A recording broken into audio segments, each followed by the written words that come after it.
সমুদ্র থেকে ঘোরাই। সানসেট হচ্ছে এখন করে, যে কলসিটা দেখছো ওটা সোনার। তারপরে এই যে সামনে যে স্ট্রাকচারটা করা আছে তার উপর ছোট, অনেক দিন থেকে এক্সাইটেড আছি যে কবে মন্দিরটা চালু হবে, কবে খুলবে, কবে দেখবো। আমি খুবই আনন্দ লাগে, খুবই ভালো লাগে। মানে মিস্ত্রিদের কাজ তো খুব মানে দেখার মতো, সত্যি মানে এত সুন্দর যে করেছে। মানে এখানকার মানুষজন প্রে করছে, টোটো চালাচ্ছে।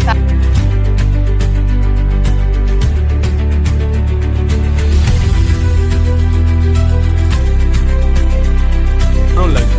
উদ্বোধন হবে জিনিস, মানে সুযোগ পাই সেদিনকে আসার ইচ্ছা আছে। দীঘা যে জায়গাটা ছিল তার একটা আলাদা